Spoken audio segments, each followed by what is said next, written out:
Sir phone చేసి మీరు చేస్తారా పాపం వాళ్ళు ఏంటంటే ఇది ఇన్ని చెట్లు ఉన్నాయి దీనికి ఒక్కడన్నా కట్టినా సార్ నేను మీరు అవును చాలా అసలు లేకుంటే మొత్తం అవి తాళ్లే కనబడతాయి తాళ్లే కైకిలే ఫస్ట్ అదే కైకిళ్ళు నేను ఆయన దగ్గర పోయినప్పుడు చూసినా నలుగురు కడుతూనే ఉన్నారు కట్టి వాళ్ళకి పెద్ద టైం మనం వాళ్ళకి పట్టే పని కనిపించే ఏం లేదు మాకు. Welcome to Indarapu Srinivasarao YouTube channel. ఈరోజు మనము పెద్దపల్లి జిల్లా మంతెని మండలం దుబ్బపల్లి అనే గ్రామంలో వేణుగారు వారి ఫ్యామిలీతో ఉన్నాము. సో ముఖ్యంగా ఇక్కడికి వీరు కాల్ చేయడం జరిగింది. మనకు వీరు 10 గుంటలలో టమాటా సాగు చేస్తున్నారు. జనరల్గా టమాటా సాగు అనేది రైతులు నేలపైన సాగు చేస్తారు, కొందరు స్టేకింగ్ పద్ధతిలో సాగు చేస్తుంటారు. అంటే 2 ఎకరాలు 3 ఎకరాలు 10 ఎకరాలు ఇట్లా ఎంతో పెద్ద మొత్తంలో కూడా మనకు స్టేకింగ్ పద్ధతిలో సాగు చేస్తారు. స్టేకింగ్ పద్ధతిలో ముఖ్యమైన సమస్య ఏంటంటే మనం స్టేకింగ్ పద్ధతి చేయాలంటే వర్కర్స్ చాలా మనకు అవసరం ఉంటుంది, దాంతో రైతుకు పెట్టుబడి అవుతుంది. అందుకు చాలామంది వెనుక అంటే ముందుకు వెళ్ళరు, ఎందుకంటే ఖర్చు ఎక్కువ భరించలేడు రైతు కాబట్టి. సో వీరు ఆ ఖర్చు తగ్గించే ఒక కొత్త స్టేకింగ్ పద్ధతిని చెప్పడం జరిగింది నాకు. సో అంటే జనరల్గా సాధారణంగా రైతులు అంటే ఆ స్టేకింగ్ పద్ధతిలో వర్కర్స్ మనకు ఎక్కువ పడతారు, ఇందులో ఎక్కువ మంది వర్కర్స్ పట్టరు. సో ఆ పద్ధతిలో వీరు సాగు చేస్తున్నారు టమాటా సాగు. సో వీరి యొక్క అనుభవాలను మరి ఈ పద్ధతి ఏ విధంగా ఉంది, వీరి యొక్క అనుభవం వేరే ఇతర రైతులకు కూడా ఉపయోగపడుతుంది అనే ఉద్దేశంతో ఇక్కడికి రావడం జరిగింది. సో వీరిని దానికి సంబంధించిన వివరాలన్నీ అడిగి తెలుసుకుందాం. సో దీనికి సంబంధించిన మీకు ఎటువంటి డౌట్స్ ఉన్నా కింద కామెంట్లో అడగండి, మీకు చెప్పడం జరుగుతుంది. అంటే ముఖ్యంగా పెద్ద రైతులు ఏదో విధంగా చేస్తుంటారు, చిన్న సన్నకారు రైతులు ఒక హాఫ్ ఎకరు ఈ విధంగా సాగు చేసే రైతులు వారికి పెట్టుబడి అనేది ఎక్కువ ఉంటే వారు లాభాలు అనేటివి చూడలేరు. కాబట్టి ఈ పద్ధతిని మీరు పాటించడానికి ప్రయత్నం చేయండి. సో దాని కొరకే ముఖ్యంగా నేను ఇంత దూరం ఇక్కడికి రావడం జరిగింది. నమస్తే అండి వేణుగారు. నమస్కారం. సో మీరు ఇప్పుడు ఈ టమాటా సాగు చేస్తున్నారు, ఎంత వేసిండ్రు టమాటా? మీరు 10 గుంటలు వేసాను. 10 గుంటలు వేసిండ్రు కదా? అంటే అంతకుముందు కూడా సాగు చేసిండ్రా? అంతకుముందు కూడా. మీరు అంటే వ్యవసాయం ఎన్ని సంవత్సరాలు చేస్తున్నారు? అంతకుముందు నేను ఒక 4 సంవత్సరాల నుంచి చేస్తున్నా. 4 years నుండి వ్యవసాయం చేస్తున్నా. అంటే మామూలుగా పత్తి పొలం చేశాను, వరి చేశాను. అయితే ఇప్పుడు కొంచెం డిఫరెంట్ ఉండాలని చెప్పేసి నేను కూరగాయలు పండిద్దామని చెప్పేసి ఒక 4-5 రకాల కూరగాయలు ఎన్నుకొని ఇందులో ఒక పెద్ద మొత్తం ఒక 10 గుంటలలో టమాటా చేద్దామని చెప్పేసి స్టేకింగ్ చేద్దామని. అసలు నేను మామూలుగా ఇట్లా స్టేకింగ్ ఉంటా అన్న విషయం కూడా నాకు తెలియదు. నేను నారు పోసి ఇట్లా చెట్లు పెట్టారు. నేను కర్మేర్కి వెళ్ళినప్పుడు అక్కడ అంజలరావు అనే ఒక రైతును ఫార్మర్ చూశాను, అతను స్టేకింగ్ చేసింది అన్నట్టు. అది చేసి నేను కూడా అట్లా చేస్తే అంటే కింద ఉంటే టమాటా ఖరాబ్ అవుతుంది అని చెప్పేసి కొందరు తెలుసుకున్న తర్వాత స్టేకింగ్ ఎలాగైనా స్టేకింగ్ చేయాలని చెప్పేసి అప్పుడు నేను చూసి రావడం జరిగింది. అంటే దాని మళ్ళీ అదే వాళ్ళు మొత్తం మన కంక కట్టెలతో చేస్తున్నారు వాళ్ళు. అయితే ఇక్కడ మాది భూమి చేదలొస్తుంది, ఇక్కడ చేదలొచ్చి ఇప్పుడు పెట్టిందంటే కట్టె అనేది మళ్ళీ ఖరాబ్ అవుతుంది అని చెప్పేసి నేను ఒక ఇనుప పైపుల ద్వారా చేయడం స్టార్ట్ చేసిన. అంటే జనరల్ గా రైతులు స్టేకింగ్ లో ఇనుప పైపులు ఏం వాడరు. ఓకే, మీరు కొత్తగా ఇది ఇనుప పైపులు చెదల సమస్య నుండి బొంగులు వాడితే అవి ప్రాబ్లం అవుద్దని ఇనుప పైపులు వాడాను. ఓకే, అంటే ఇప్పుడు మీరు ఆ జనరల్ గా రైతులు ఈ వెదురు బొంగులతో వేస్తారు, దానికి ఇనుప పైపులు మీరు వాడు దానికి డిఫరెంట్ ఏంది అన్నట్టు?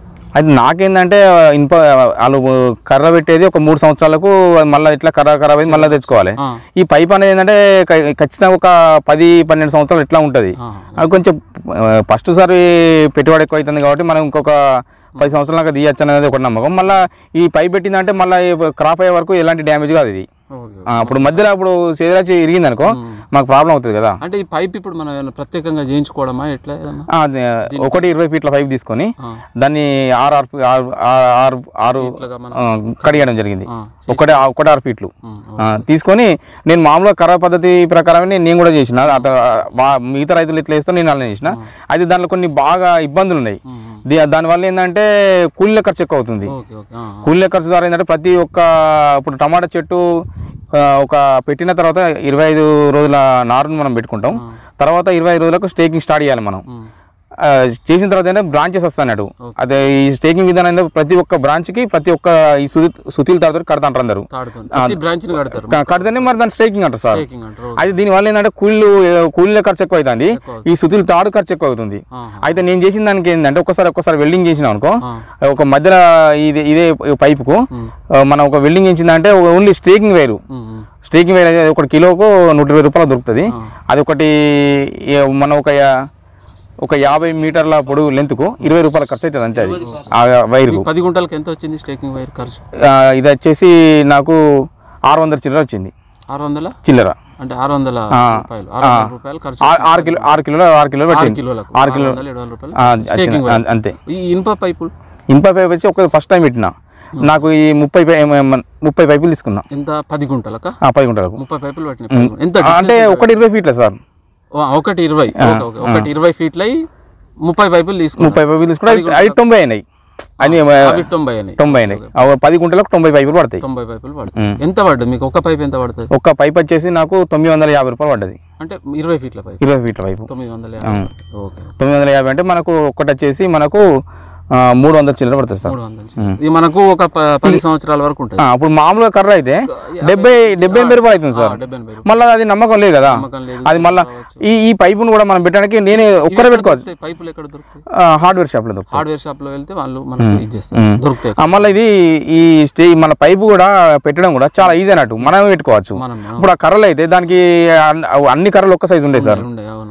అన్ని ఒక ఈ పాతం కూడా చాలా ఇబ్బంది అవుతుంది అన్నట్టు. దీనివల్ల ఏంటంటే మనకు సింపుల్ గా చేసుకోవచ్చు, ఒక్కరే చేసుకోవచ్చు. ఎంత డిస్టెన్స్ ఎంత పట్టింది మీకు? ఒక దానికి పైప్ కి ఎంత పెట్టింది? 4 మీటర్లు పెట్టుకున్నాను నేను. 4 మీటర్లు pipe distance. Okay okay. So ఇప్పుడు ఈ మీకు వైరు పైపు తర్వాత మీకు ఇప్పుడు ఈ సుత్తిలి అనేది లేదు, అంటే ఉంది. ఇంతకుముందు 100% పడేది. ఇప్పుడు నేను ఒక 90% సుత్తిలి అనేది లేదు. మీరు ఇప్పుడు ఏ చెట్టు కన్నా చూడండి ఇలా సుత్తిలి తర కనబడది. చాలా ప్రతి కొమ్మకు సుత్తిలి తడ. 10 గుంటలకు ఎంత పట్టింది సుత్తిలి తడ? ఎంత పట్టింది? ఇంతకు ముందు నేను 10 గుంటలు చేసినప్పుడు ఒక 30 చిల్లర కేజీలు పట్టింది. 30 కిలోలు దాటిపోయింది. కేజీ వచ్చేసి 140 రూపాయలు ఉంటుంది 1 కేజీ. అంటే 10 కిలోలు తీసుకుంటే 1400 రూపాయలు అయ్యేది. అవి 3 బెండలు పెట్టిన నేను ఫస్ట్ టైం తెలియదు. 10 గుంటలకు ఇప్పుడు 3 కిలోలు పట్టింది. 3 కిలోలు ఓన్లీ 3 కిలోల. అది కూడా కావాలి. కొన్ని బ్రాంచెస్ ఏంటంటే అడ్డం దిడ్డం పోతా ఉంటాయి అన్నట్టు. వాటికి కొంచెం కట్టాలి కాబట్టి అట్లా కట్టాల్సి వచ్చినాం. మళ్ళీ చెట్లు మొత్తం దగ్గర కానీ ఒక చెట్టుకు అటొకటి ఇటొకటి కడితే సరిపోతుంది. అంటే మీరు ఇప్పుడు ఆ స్టేకింగ్ వైర్ కు సుత్తిలి తాడు కడతారు? అడ్డం కడతాం అంతే. అడ్డం కడతాం. దాని మధ్యలో మనకు ఆటోమేటిక్ గా చెట్టు అనేది పైకి వెళ్ళిపోతుంది. ఇప్పుడు డిస్టెన్స్ ఎంత? ఇప్పుడు స్టేకింగ్ వైర్ కడుతున్నారు కింది నుండి. ఇప్పుడు మీరు మొక్క పెరిగిన తర్వాత ఎన్ని రోజులకు కట్టాలి స్టేకింగ్ వైర్? అది ఎంత డిస్టెన్స్ తీసుకుంటారు స్టేకింగ్ వైర్? స్టేకింగ్ అనేది అంటే మనకు చెట్టు మనం నెల రోజుల నారు పెట్టుకున్న తర్వాత చెట్టు అనేది పెట్టినాక 25 రోజుల వరకు స్ట్రైట్ గా ఉంటుంది. ఆటోమేటిక్ తెలిసిపోతుంది సార్. ఆటోమేటిక్ చెట్టు పడుతుంది అంటారు. స్టేకింగ్ చేసుకోవాలి. డిస్టెన్స్ ఎంత తీసుకోవాలి మనం? ఒక 2 ఫీట్లు తీసుకోవాలా? 2 ఫీట్లు మనం 2 ఫీట్లు తీసుకోవాలి. 2 ఫీట్లకు ఫస్ట్ టైం పెట్టాలి అడ్డంగా. అదే అప్పటి వరకు 30 రోజులకు చేయాల్సి వస్తుంది. ఇక మళ్ళీ అడ్డంగా మనం సుత్తిలి తాడు అనేది ప్రతి చెట్టు మళ్ళీ ఒకసారి స్టేకింగ్ చేసిన తర్వాత ఆటోమేటిక్ గా అక్కడ మళ్ళీ బ్రాంచెస్ స్టార్ట్ అవుతాయి. మళ్ళీ ఒక పిలకలు ఇస్తాయి అన్నట్టు. ఒక 10-15 వేసిన తర్వాత మళ్ళీ ఆ పిలకలను ఇట్లా దగ్గరికి జమాయించి మళ్ళీ ఒకటి కడితే సరిపోతుంది. 2 సుత్తిలి తాళ్ళతో అయిపోతుంది. మళ్ళీ తర్వాత మళ్ళీ ఒక ఫీట్ మళ్ళీ పెరిగిన తర్వాత మళ్ళీ ఒకసారి కడితే సరిపోతుంది. అట్లా అంటే దాదాపు ఒక 3 వరుసలు మనం స్టేకింగ్ వైర్ పెట్టుకుంటే అటు ఇటు సుత్తిలి తాళ్ళు 3 కడితే అయిపోతుంది. అంటే అటొకటి ఇటొకటి అంటే ఒక 6 సుత్తిలి తాళ్ళతో అయిపోతుంది. ఒక చెట్టుకు 6 సరిపోతాయి. ఇది కూడా మన లేబర్ చేయాల్సిన అవసరం లేదు. మనమే పొద్దున ఒక గంట చేసుకుని సరిపోతుంది. ఇంటి అవసరం లేదు. అదే మన నార్మల్ అది అయితే చాలా మంది వర్కర్స్. నాకు ఫస్ట్ టైం చేసినప్పుడు ఒక స్ట్రీకింగ్ చేయడానికే నేను ఒక లేబర్ ఖర్చు ఒక 15,000 పెట్టుకున్నా. ఎంతకు? 10 గుంటలకు స్టేకింగ్ కొరకు 15,000 అయింది. ఇప్పుడు నా మొత్తం ఖర్చు వచ్చి ఈ మల్చింగ్, ఈ చెట్ల ఖర్చు, పెట్టిన ఖర్చే 15,000 అయిపోయింది. అన్ని స్టేకింగ్ వైర్ తో సహా అంతే 15,000 అయింది. ఈ పైపు అయితే ఇప్పుడు ఇందులో టమాటా వేసిండ్రు అంటే వెరైటీస్ ఏం వేసిండ్రు అన్నట్టు. ఇప్పుడు ఇంత హైట్ ఇంత పెరుగుతుంది నేను కూడా అనుకోలేదు. ఇంతగా ఇప్పుడు 7 ఫీట్లు పెరిగింది. ఇది వచ్చేసి సింజెంటల్లా హింసోనా. ఇంట్లో నేను 2 రకాల సీడ్ పెట్టినా. ఎందుకంటే అంతకుముందు మాకు పెట్టినప్పుడు కూడా అది ఆ సీడ్ వల్ల ప్రాబ్లం. ఎందుకంటే మంచిగా మళ్ళీ మనం స్టేకింగ్ చేస్తాం పెట్టుబడి ఎక్కువ అవుతుంది కాబట్టి 2 రకాలు పెడదామని చెప్పేసి పెట్టినా. ఇది ఇంకోటి HMT మన PHSలా సాన్వి పెట్టినా.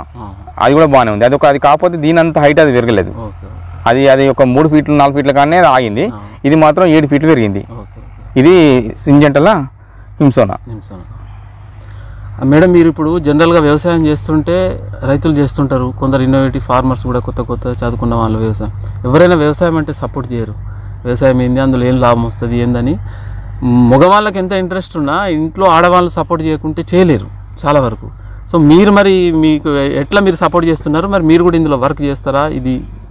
ఇంట్లో మేము కూడా వర్క్ చేస్తాం. ఇదంతా మేమే కట్టుకున్నాం, కూలీలు లేకుండా మేమే కట్టుకున్నాం. ఫస్ట్ కొంచెం నాకు కూడా వ్యవసాయం అంటే కొంచెం ఇంట్రెస్ట్ లేకుండే, కానీ ఇక తనకి బాగా ఇంట్రెస్ట్ అన్నట్టు చేయాలి. ఇక అట్లా కూడా నాకు అనిపించింది, ఇక చేద్దాము చేసుకుందాము ఇక అన్నట్టుగా ఇద్దరం కలిసి చేసుకుంటాన్నాము. కూలీలు ఎక్కువ లేకుండా ఇక మేమే పొద్దున ఇద్దరం ఉంటాం అన్నట్టు. ఇది కట్టుకున్నాడు మార్నింగ్ వచ్చి ఇళ్ళనే చేసుకుంటాం. ఇప్పుడు ఈ స్టేకింగ్ అంతా మీరే చేసుకున్నారు? మేమే చేసుకుంటాం. మీరే కలిసి చేసుకున్నారు, వర్కర్స్ పెట్టకుండా? మీరు మొత్తానికి సపోర్ట్ చేస్తారు అంతా దీనికి. మీరు ఏం అంటే వ్యవసాయం ఏ ఆర్గానిక్ అంటే రసాయన వ్యవసాయమా, ప్రకృతియా, కెమికల్సే వాడతారా వ్యవసాయంలో, ఏమన్నా ఆర్గానిక్ వాడతారా వ్యవసాయంలో మీరు? అంటే మేము మామూలుగా అప్పుడు మనకి ఇక్కడ పెద్దపల్లి నుంచి హెచ్ఓ సార్ వస్తారు, అప్పుడప్పుడు వచ్చి వాళ్ళు ఇక్కడికి వస్తారు. ఎందుకంటే మనం కొంచెం డిఫరెంట్ చేస్తాం కాబట్టి మంత్రి నుంచి కూడా ఏఈఓ శివకుమార్ సార్ కూడా వస్తారు, వచ్చి వాళ్ళ సూచనలు ఇస్తారు. వేప నూనె వాడమని చెప్తారు వాళ్ళు, వేప నూనె వాడతా. కాకపోతే పురుగు మాత్రం ఉధృతి ఎక్కువ. వేప నూనె శివకుమార్ సార్ ఇచ్చారు, తనే తీసుకొచ్చి. లేదు, మన వేప గింజలు ఉంటే సొంతగా వేప తయారు చేసుకోవచ్చు. వేప నూనె కొనే అవసరం లేదు. వేప గింజలతోని వేప చెట్లు ఉంటాయి కదా, అది ఎక్కడ దొరకదు మీకు, ఏ షాప్ లో ఎక్కడ దొరకదు. 50,000 ppm అది మనకి ఇప్పుడు బయట దొరికేది 10,000, అది 15,000, ఇది 50,000 ppm. మీరు సొంతగా తయారు చేసుకోవచ్చు. జూన్ లో మనకు వేప పళ్ళు వస్తాయి కదా, ఇంటి దగ్గర తయారు చేసుకోవచ్చు ఈజీగా మనం వేప కషాయం. సో వాళ్ళు వచ్చి విజిట్ చేస్తారు. సారే ప్రత్యేకించి తీసుకొచ్చి ఇది స్ప్రే చేయండి వేణుగారు అని చెప్పేసి ఇవ్వడం జరిగింది ఆ సారు. మళ్ళీ హెచ్ఓ సార్ వచ్చేసి ఆ సార్ కూడా మనకు ఈ మల్చింగ్ ఇది కూడా సబ్సిడీ ఉంది సార్, వాళ్ళే చెప్పి 50% మల్చింగ్ ఇప్పుడు కూడా ఉందా సబ్సిడీ? ఉంది సార్. మీరు డ్రిప్ కూడా పెట్టుకున్నట్టుంది కదా? ఈ డ్రిప్ మాత్రం నేనే లేదు, అప్పుడు సబ్సిడీ లేదు. అంటే దానికి బడ్జెట్ లేదన్న వల్లే ఇది నేనే దీనికి ఒక 10,000 రూపాయలు అయింది. ఈ 10 గుంటలకు 10,000 డ్రిప్ మేము సొంతం పెట్టుకున్నాం. ఇప్పుడు మీకు మొత్తం ఇప్పుడు ఈ టమాటాలు మొత్తం ఖర్చు ఎంత వచ్చింది కంప్లీట్గా? ఇప్పుడు మీరు తీస్తున్నారు కదా టమాటా, ఇప్పటివరకు ఖర్చు ఎంత వచ్చింది మ్యాక్సిమం అంతా? ఇప్పటి వరకు నాకు ఇంతకుముందు చెప్పిన సార్ 15,000 రూపాయలు ఖర్చు వచ్చింది నాకు మొత్తం అన్ని టోటల్. రాడ్లు అదే ఫస్ట్ టైం పెట్టినా కదా సార్, ఒక్కసారి కొన్నాం. ఆ పైప్లోకి వచ్చేసి నాకు ఆ వెల్డింగ్ అవంతా అయిపోయే వరకు నాకు ఒక 30,000 అయింది ఖర్చు. 10 గుంటలు. ఇది రెండోసారి నేను చేసాను. నాకు 15,000 రూపాయలు ఖర్చు వచ్చింది ఇప్పటికి. అంతే. టమాటా ఎప్పటి నుండి మీకు వెళ్తుంది? ఇప్పటికి 20 రోజులు అవుతుంది సార్. 20 రోజులు అవుతుంది. ఎంత వెళ్ళింది ఇప్పటి వరకు 2.5 టన్నులు వెళ్ళింది. రేట్ ఏం దొరికింది? రేటు స్టార్టింగ్ వచ్చేసి ఒక బాక్స్ వచ్చేసి 300 పడ్డది. ఇప్పుడు ప్రజెంట్లీ 700-800 నడుస్తుంది. ఓ రోజు 700-800, ఒకసారి 900 కూడా వచ్చింది. ఎక్కడ అమ్ముతారు? మంత్ని తీసుకెళ్తాం, మంత్ని లేకపోతే గోవార్కని తీసుకెళ్తాం. మాకు రెండు మధ్యలో ఉంటాం అన్నట్టు, మంత్ని గోవార్క మధ్యన ఎక్కువ ఇక మంత్ని తీసుకెళ్తున్నా. ఇప్పుడు ఎప్పటి వరకు ఇది ఇంకా వెళ్తుంది మీ క్రాప్ టమాటా? ఎంత వెళ్తుంది? ఇంకా నాకు వచ్చేసి ఇంకా 3 టన్నులు దాడుతుంది ఇంకా. అంటే ఇప్పుడు మనం ఇలా నాకు 30% కటింగ్ అయింది, ఇంకా 70% ఉంది సార్. అంటే మొత్తానికి 6 టన్స్ 5 టన్నులు మాత్రం దాడుతుంది. మీకు ఎంత ఇప్పుడు ఇంకా 3 టన్నులకు మీకు ఏం రేట్ దొరికే మీ ఐడియా ప్రకారం అవకాశం ఉంది? మీకు ఎంత ఇందులో ఎంత వస్తుంది దిగుబడి, లాభం ఎంత వస్తుంది? అయితే నేను ఫస్ట్ టైం పెట్టినప్పుడు ఒక బాక్స్ వచ్చి 150 తోటి అమ్మినా. ఇప్పుడు నేను ఒక 300 అనుకుంటాను, అంటే ఎక్కువ కావచ్చు తక్కువ కావచ్చు. నాకు 300 తోటి ఒక 5 టన్నులు తీస్తే నాకు ఒక 60,000 వస్తాయన్న నమ్మకం మీద నేను అనుకున్నా. నాకు ఖర్చు వచ్చేసి ఒక 15,000 రూపాయలు అయింది. ఈ తెంపంగా కూడా మేమే తెంపుతున్నాం. నేను అంతే చేసిన. కాకపోతే ఈ మార్కెట్లో రేట్ ఉన్నాయి కాబట్టి ఒక 70,000-80,000 అవకాశం అనిపిస్తుంది టోటల్గా. 80,000 ఖర్చు పోగా లాభం వస్తుందా? ఖర్చు పోగా ఒక 70,000 అంటే 15,000 తీసేయాలి కదా సార్. ఒక 60,000 50,000 అనుకో. 10 గుంటల్లో ఒక 50,000 ఎక్స్పెక్ట్ చేస్తారు అంతే. ఓకే. టమాటా జనరల్ గా రైతులు వేస్తుంటారు, ఒకసారి రూపాయి అయితే ఒకసారి 50 రూపాయలు అయితే. టమాటాలో లక్షలు సంపాదించిన రైతులు ఉన్నారు, టమాటాలో రూపాయలు లేకుండా రోడ్ మీద వేసిన రైతులు కూడా ఉన్నారు. సో మరి ఇది ఎందుకు ఇట్లా జరుగుతుంది? టమాటా ఎప్పుడు వేయాలి రైతు? టమాటా క్రాప్ వేయాలా వద్దా మీ అనుభవం? వేయాలి. అట్లా ఉంటే మరి నేను ఫస్ట్ టైం వేసినప్పుడు కూడా నాకు 4 రూపాయలు పడ్డది సార్. 4 రూపాయలు పడ్డా అంటే నాకు ఆడికాడికి వచ్చింది. 50 ఎక్కువ దాడుతుంది. అంటే ఎప్పుడు వేయాలి? ఏదంటే రైతు సొంత అనుభవంతో చుట్టుపక్కల ఉన్న మార్కెట్ ని అవగాహన చేసుకుని వేయాలి. ఎక్కడో లాభం వచ్చింది, లక్షలు వచ్చినాయి అని, ఎక్కడో రోడ్ మీద వేసిండ్రు అని ఆ విధంగా కాకుండా మనం ఉన్న ప్రాంతంలో మన చుట్టుపక్కల మార్కెటింగ్ ఎట్లుంది, మన పరిసరాలు ఏ విధంగా ఉందని దాన్ని బట్టి వేయాలనుకుంటున్నా. దాన్ని అంతే కదా రైతు అనేవాడు. ఎందుకంటే కొందరు లాస్ అవుతారు, కొందరు లాభం వస్తున్నది, కొందరు లక్షలు సంపాదించిన వాళ్ళు ఉన్నారు. ఎవరికి వచ్చిన లాస్ వచ్చినా ఎక్కడైనా రైతే కదా ఎగేసేది. ఇప్పుడు మాది గోవర్కన్ దగ్గర మాకు ఈ నుంచి మాకు కిరాయి వచ్చేసి ఒక 150 రూపాయలలో మేము గోవర్కంగా మంత్రి మార్కెట్ తీసుకెళ్తాను. అదే మదనపల్లి నుంచి టమాటా వస్తుంది, అది పండించేది రైతే. మరి ఇక్కడ మాకు ట్రాన్స్పోర్ట్ కూడా లేదు కదా సార్, అంటే అదే వాళ్ళకి వచ్చినప్పుడు మనకెందుకు రాదు, అదే కాకపోతే కొంచెం మార్కెట్లో ఒడిదుడుకులు ఉంటాయి కదా, అది చూసుకోవాలి, దృష్టిలో పెట్టుకొని చేయాలి. ఇక రేట్ అనేది మాత్రం ఎప్పుడనేది లేదు సార్. నేను లాస్ట్ టైం ఎండాకాలంలో కూడా వేసిన, అప్పుడు కూడా 15 రూపాయలకు రిటైలే 2 కిలోలు అమ్మిర్రు, అది చెప్పలేము మనం. ఇంకా మేడం మీరేమైనా చెప్తారా?